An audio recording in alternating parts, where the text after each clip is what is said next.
3 ঘন্টা আগেও কেউ ভাবতে পারেনি যে আজকের দিনটা এরকম হবে। ইরানের দক্ষিণের সেই সামরিক বন্দরে সকাল 11টায় সবকিছু একদম স্বাভাবিক ছিল। ভারী কার্গো জাহাজগুলো যথারীতি পোর্টে এসে ভিড়ছিল, শ্রমিকরা মাল খালাস করছিল, আর কন্ট্রোল রুমের ভেতরে রাডার অপারেটররা চায়ের কাপে চুমুক দিতে দিতে স্ক্রিনের দিকে তাকিয়েছিল। বন্দরের চারপাশে নোনা বাতাস বইছিল, আর সমুদ্রের ঢেউগুলো একটু একটু করে তীরে এসে আছড়ে পড়ছিল।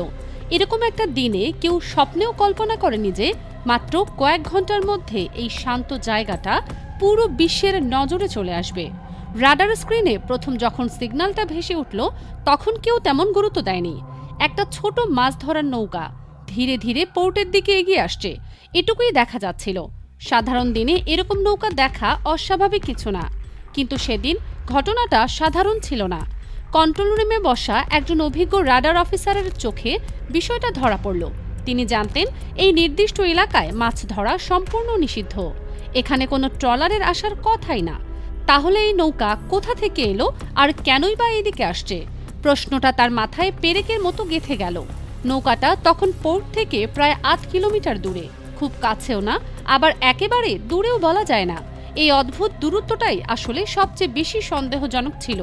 এত দূর থেকে হুট করে কোনো সিদ্ধান্ত নেওয়াটাও কঠিন, আবার চোখ বন্ধ করে বসে থাকাটাও ঠিক না। তাই সবাই মিলে ঠিক করলো আপাতত পরিস্থিতি পর্যবেক্ষণ করা হবে। কিন্তু পরিস্থিতি পর্যবেক্ষণ করতে গিয়ে আরও ভয়ঙ্কর একটা জিনিস চোখে পড়ল। রাডার স্ক্রিনে দেখা গেল সমুদ্রের ঠিক উপরে প্রায় 3 কিলোমিটার উচ্চতায় দুটি ছোট বস্তু চক্কর দিচ্ছে। প্রথমে মনে হচ্ছিল হয়তো কোনো খেলনা ড্রোন, কিন্তু একটু ভেবে দেখুন, এত বড় একটা সামরিক বন্দরের কাছে খোলা সমুদ্রের মাঝখানে কে খেলনা ড্রোন উড়াবে? কোনো পাগলও এটা করবে না। এই একটা প্রশ্নই পুরো খেলাটা বদলে দিল। রাডার অফিসার এবার আর অপেক্ষা করলেন না, সঙ্গে সঙ্গে হেড কমান্ডার অফিসারকে জানালেন। কন্ট্রোল রুমে হঠাৎ করে চাপা উত্তেজনা ছড়িয়ে পড়ল। কয়েক মিনিটের মধ্যেই সিদ্ধান্ত এলো আকাশে যুদ্ধ বিমান পাঠাতে হবে।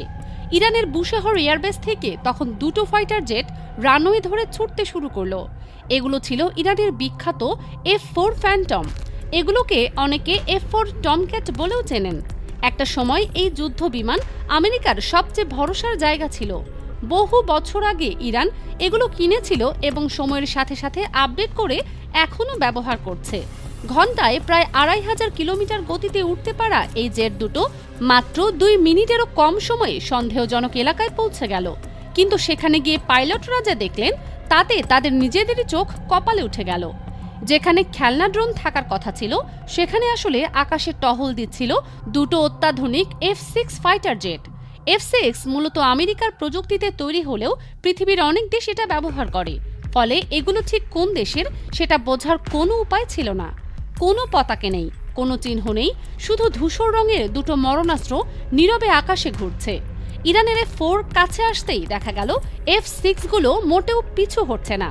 এর কারণও পরিষ্কার, প্রযুক্তির দিক দিয়ে F-6 অনেক ক্ষেত্রেই ইরানের পুরনো F-4 এর চেয়ে এগিয়ে। ইরানের পাইলটরা পরিস্থিতি বুঝে সরাসরি কোনো আক্রমণ না করে কিছুক্ষণ চক্কর দিয়ে ফিরে আসতে বাধ্য হলেন। কিন্তু এটাই শেষ কথা ছিল না। ইরানের সামরিক হেডকোয়ার্টারে তখন জরুরি বৈঠক বসেছে। নিজেদের আকাশ সীমায় অচেনা যুদ্ধ বিমান ঘোরাফেরা করছে, এটা কোনো দেশের জন্যই সহনীয় না। সিদ্ধান্ত নেওয়া হলো এয়ার ডিফেন্স সিস্টেম অন করতে হবে। ইরানের ক্ষেপণাস্ত্র প্রযুক্তি নিয়ে পুরো বিশ্ব জানে। তাদের surface two air missile system বিশ্বের অন্যতম শক্তিশালী। এই মিসাইলগুলো শব্দের গতির কয়েক গুণ বেশি দ্রুততায় ছুটতে পারে এবং 150 কিলোমিটার দূরের টার্গেটেও নির্ভুলভাবে আঘাত আনতে সক্ষম। মুহূর্তের মধ্যে সিস্টেম চালু হলো এবং ওই দুটো F-6কে টার্গেট লক করা হলো।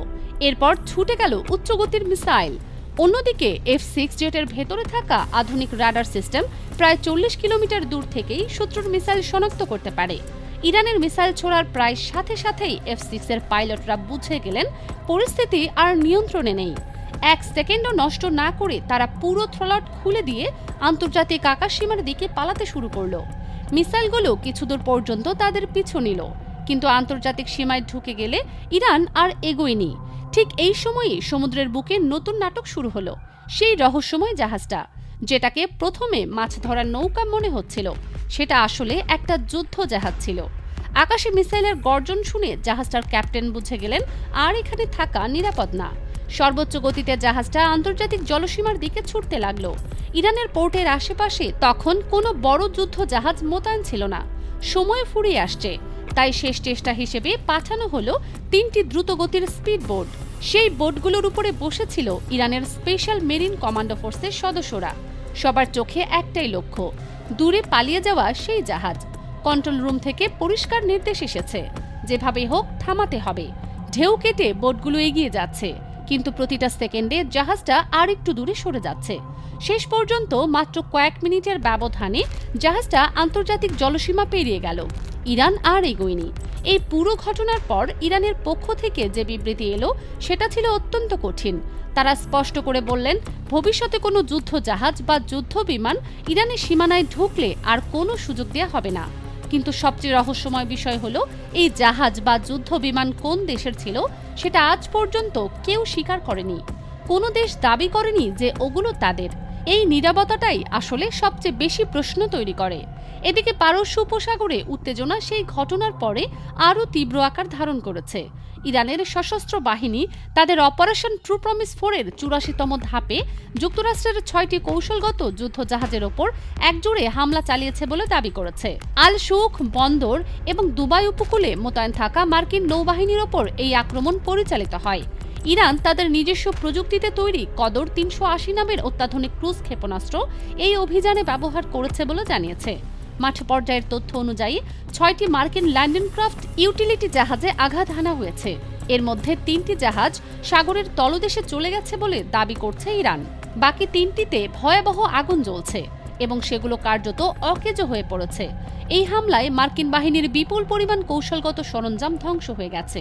শুধু সমুদ্রই নয়, স্থলেও ইরানের আক্রমণ থেমে থাকেনি। আল খার্শ ঘাঁটিতে মার্কিন বাহিনীর জ্বালানি সরবরাহকারী যানবাহনে পৃথক হামলা চালানো হয়েছে।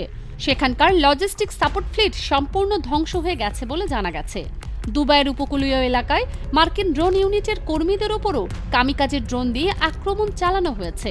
এমনকি মার্কিন সেনাদের একটি নির্দিষ্ট হোটেলেও আত্মঘাতী ড্রোন হামলা হয়েছে বলে আইআরজিসির গণসংযোগ বিভাগ থেকে জানানো হয়েছে।